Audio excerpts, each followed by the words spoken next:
Bienvenue à tous sur notre chaîne. L'invasion russe de l'Ukraine dure depuis un mois maintenant. Depuis 1945, c'est un changement d'époque pour le monde. Quels sont les changements prévus pour le monde et pourquoi ne sera-t-il plus jamais le même? Examinons de plus près ces changements. Il est évident qu'un conflit militaire de cette ampleur, déclenché par la Russie contre l'Ukraine, aura un impact sur le monde entier. Il est certain qu'aucun pays ne souffrira plus que l'Ukraine. Il est difficile d'imaginer l'étendue des dommages subis par un État qui a été soumis à un tel bombardement de masse, à une destruction colossale. Des dizaines de milliers de personnes sont mortes, des villes et des villages ont été rasés.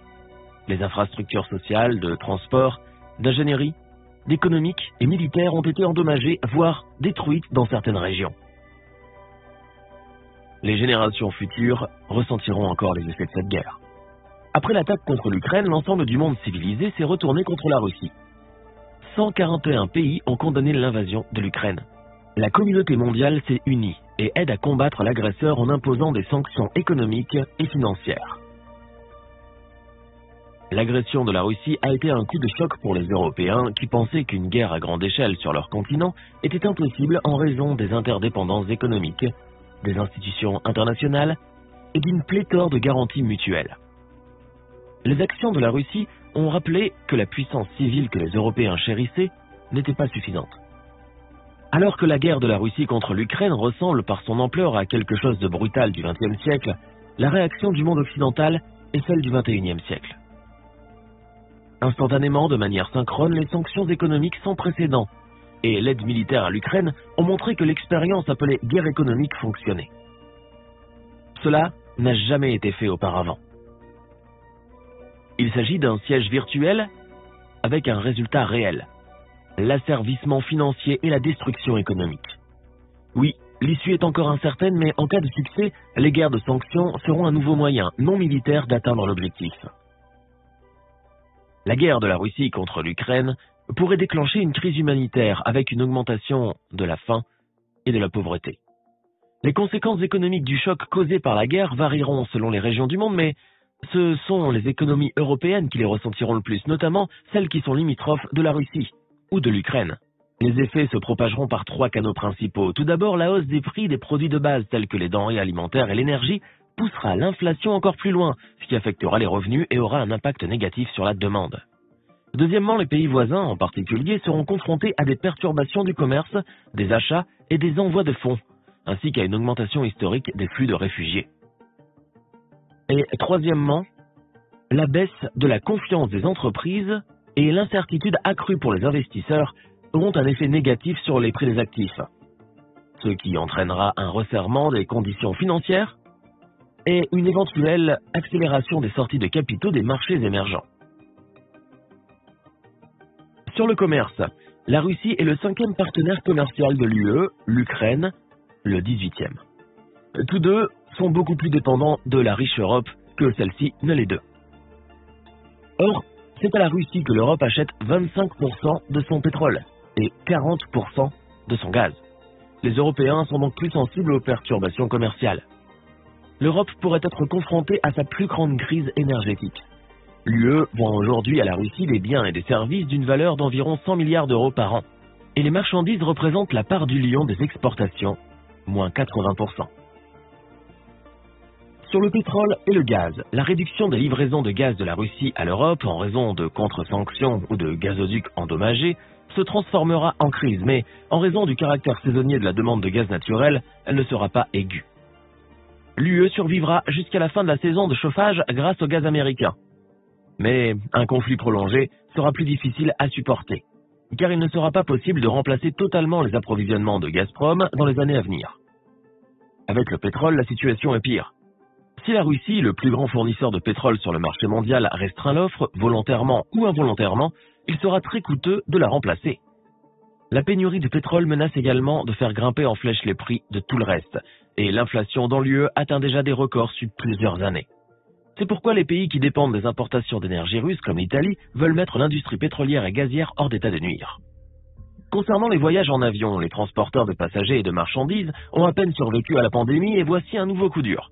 Et le carburant n'est que la moitié du problème. La guerre privera les compagnies aériennes des bénéfices tirés des vols vers l'Ukraine et les menacera de la perte de leur droit de survoler la Russie. La Russie est un grand pays, et son survol est long et coûteux. Comme pour l'énergie, la perte du marché promet des pertes, mais les coûts pour les transporteurs occidentaux, en particulier européens, augmenteront de manière encore plus spectaculaire. Environ 500 avions transitent chaque jour dans l'espace aérien russe, soit un tiers de moins qu'en 2019. Pour beaucoup, il est plus facile d'emprunter cette route que de voler d'Europe en Asie par la route occidentale avec un atterrissage en Alaska. Et les problèmes ne s'arrêtent pas là. Sur les quelques 1000 avions de ligne que compte la flotte des compagnies aériennes russes, 1 sur 2 est loué à l'ouest. Leur valeur marchande est d'environ 10 milliards de dollars. Toute perturbation des paiements en devises étrangères due aux sanctions est lourde de pertes pour les propriétaires. Banques et finances. Les banquiers qualifient la déconnexion de la Russie du système international de messagerie interbancaire SWIFT de bombe nucléaire des sanctions financières. L'Occident n'est pas pressé de l'appliquer car, d'une part, cela donnera aux débiteurs russes l'occasion de reporter, voire d'éviter le remboursement de leurs dettes. D'autre part, elle réduira le rôle de l'Occident dans le système financier mondial. Mais même sans désactiver SWIFT, l'Occident risque de subir des pertes si des sanctions contre les banques d'État russes ou des restrictions sur les paiements en dollars sont imposées. La perte de la plupart des banques étrangères représentées en Russie leur coûterait 1,5 à 2,5 milliards d'euros par frère. Ce qui est douloureux, mais pas critique. Le business occidental en Russie. Des dizaines d'entreprises occidentales ont annoncé leur retrait du marché russe. En réponse aux sanctions, la Russie pourrait saisir ou exproprier les actifs de certaines entreprises occidentales. La Russie a également menacé de nationaliser des actifs. En conséquence, les entreprises qui développent leurs activités en Russie depuis des décennies pourraient au pire tout perdre et au mieux perdre leurs bénéfices. Sur la nourriture. Les prix des denrées alimentaires dans le monde entier battent déjà des records décennaux et la guerre rendra inévitablement les aliments encore plus chers. D'une part, la Russie est le plus grand exportateur de céréales au monde. Et la mer Noire est une région stratégiquement précieuse pour la sécurité alimentaire mondiale, car non seulement la Russie mais aussi l'Ukraine, le Kazakhstan et la Roumanie exportent du blé, de l'orge, du maïs et du tournesol par les ports de la mer Noire. Deuxièmement, la Russie est le principal fournisseur de matières premières pour la production d'engrais et d'engrais eux-mêmes. Ils sont déjà en nombre insuffisant et la prochaine récolte en Europe risque d'être rare. Cela pourrait finalement conduire à une catastrophe humanitaire avec une augmentation de la faim et de la pauvreté dans les régions les plus défavorisées du monde. Sur les métaux. Le tableau ne serait pas complet sans les métaux et les alliages. La Russie est un important fournisseur d'aluminium, de palladium, de titane, de nickel, de cobalt, de platine, d'or, de cuivre et d'acier. Et les diamants, même s'ils ne sont pas en métal. Le palladium est nécessaire aux constructeurs automobiles et le titane est indispensable à la construction des avions, tout comme l'aluminium qui est déjà rare dans le monde et le sera encore moins avec les prix records de l'électricité. Les réfugiés. La guerre en Ukraine a entraîné des déplacements de population à grande échelle. Environ 12 millions d'Ukrainiens ont quitté leur foyer. Quelques 7 millions d'entre eux sont déplacés à l'intérieur du pays et 5 millions sont réfugiés dans les pays voisins. En outre, plus de 13 millions de personnes à travers le pays ont un besoin urgent d'aide humanitaire. L'invasion russe a provoqué la plus grande crise migratoire en Europe depuis la Seconde Guerre mondiale et ses conséquences, la première de ce type en Europe depuis les guerres de Yougoslavie des années 1990 et l'une des plus importantes au monde depuis le début du XXIe siècle.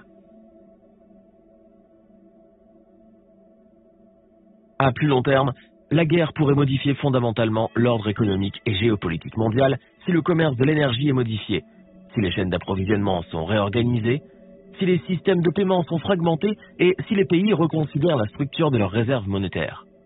L'augmentation des tensions géopolitiques accroît encore les risques d'une fragmentation économique croissante, notamment dans le domaine du commerce et de la technologie. C'est tout pour aujourd'hui. Donnez-nous vos appréciations si la vidéo vous a été utile et n'oubliez pas de vous abonner à notre chaîne. À bientôt!